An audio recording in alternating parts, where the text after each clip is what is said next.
Hello friends, জয় মোহনবাগান। আগামীকাল গোয়ার বিরুদ্ধে লিগের শেষ ম্যাচে নামছে মোহনবাগান। তো এই ম্যাচটা মোহনবাগানের জন্য কার্যত নিয়ম রক্ষা ঠিকই, তবে মোহনবাগান কিন্তু একেবারেই হালকাভাবে নিচ্ছে না এই ম্যাচটাকে।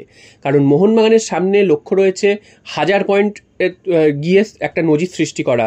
মোহনবাগান এতদিন ধরে যতগুলো লিগ খেলে এসছে, অর্থাৎ 1996-97 সাল থেকে, সেই সাল থেকে যদি তোমরা প্রত্যেকটা লিগের টোটাল পয়েন্ট কাউন্ট করো, সেক্ষেত্রে দেখা যাবে মোহনবাগান এই মুহূর্তে 997 পয়েন্টে এসে দাঁড়িয়ে রয়েছে। অর্থাৎ তার 3 পয়েন্ট পেলে কিন্তু 1000 পয়েন্টের মাইলস্টোন ছবে মোহনবাগান, যেটা কিন্তু ভারতীয় ফুটবলের ইতিহাসে অন্য কোনো ক্লাবের নেই। তো এই মাইলস্টোনটা তো ছোঁয়ার একটা ব্যাপার আছে। এছাড়া কিন্তু অসংখ্য রেকর্ড আছে, প্রত্যেক দিনই মোহনবাগান রেকর্ড করছে, রেকর্ড ভাঙছে। তো এগুলো তো দেখতেই পাচ্ছ। তো সেই সব রেকর্ডের পরে আসবো।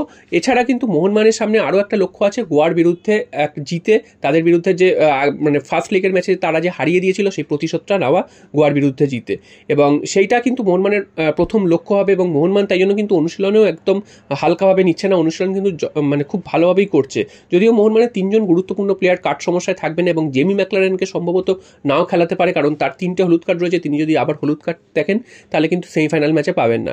তো এরকম অনেকগুলো যদি কিন্তুর জন্য কিন্তু বেশ কয়েকটা প্লেয়ারকে আমরা প্রথম একাদশে নাও দেখতে পারি। তবে তারপরেও কিন্তু মোহনবাগান যে দলটা নামাবে সেটা কিন্তু জেতার জন্যই নামাবে, কারণ কালকের ম্যাচটা এইখানেও এই কারণেও জেতার দরকার, কারণ মোহনবাগান কালকে লিগ চ্যাম্পিয়ন হবে, সেইটা কিন্তু তাদের হাতের শিলটা তুলে দেবে। তো সেটা যদি কোনোভাবে পয়েন্ট নষ্ট করে, অর্থাৎ হেরে গিয়ে বা ড্র করে যদি হয়, সেক্ষেত্রে কিন্তু অনেকটাই সেই আনন্দ পানসে হয়ে যাবে। তাই জন্য মোহনবাগান যদি জিতে সেই লিগ শিলটা তুলে হাতে, সেক্ষেত্রে কিন্তু আরও জিনিসটা ভালো হবে।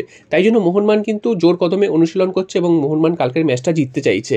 আর মোহনবাগান যেহেতু আগে থেকেই চ্যাম্পিয়ন হয়ে গেছে, সবাই জেনে গেছে মোহনবাগান চ্যাম্পিয়ন হয়ে গেছে, তাই জন্য কিন্তু কালকের জওহর ক্রীড়াঙ্গনে একটা বিশেষ ব্যবস্থা থাকছে, বিশেষ ধরনের সমস্ত কিছু কাণ্ডকারখানা হবে। তো কী হবে সেটা কিন্তু এখনও জানা যাচ্ছে না, তবে বিভিন্ন রকম নতুন নতুন বিভিন্ন জিনিস দেখা যাবে, সেটাই কিন্তু বোঝা যাচ্ছে। এবং তার জন্য কিন্তু সল্টলেক স্টেডিয়াম সাজিয়েও ফেলেছে এবং চ্যাম্পিয়ন লেখা সমস্ত কিছু সব চলে এসছে এবং চারিদিকে কিন্তু আরও ভালোভাবে সাজাচ্ছে, যেটা কিন্তু অন্য কোনো ম্যাচে দেখা যায় না।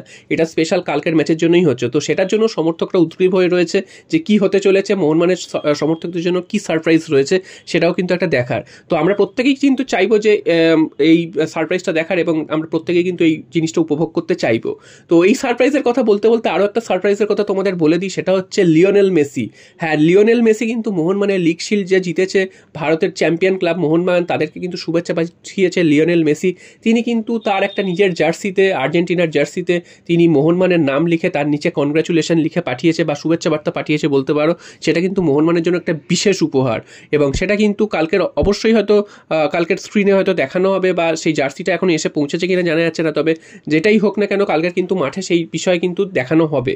তো সেটা কিন্তু একটা দারুণ ব্যাপার। লিওনেল মেসি ফুটবল বিশ্বের এত বড় নাম, তো তিনি শুভেচ্ছা জানাচ্ছেন মোহনবাগানকে, এটা কিন্তু মোহনবাগানের জন্য কিন্তু অনেকটা বড় পাওয়া। তো এইটা কিন্তু আজকে কিন্তু সেই জার্সির ছবি দেখা গেছে এবং সেখানে কিন্তু দেখা যাচ্ছে যে মেসি তার মোহনবাগানকে শুভেচ্ছা জানিয়েছে। তো তোমাদের কি মতামত এই বিষয়ে তোমরা কিন্তু অবশ্যই জানিও, তোমরা কতটা গর্বিত হচ্ছ। আমি তো অনেকটাই গর্বিত হয়েছি এবং আমার কিন্তু অনেকটাই ভালো লেগেছে যে মেসির মতন মানুষ তিনি মোহনবাগানকে শুভেচ্ছা জানাচ্ছেন এবং জার্সি সই করে দিচ্ছে। এটা কিন্তু দারুণ একটা ব্যাপার।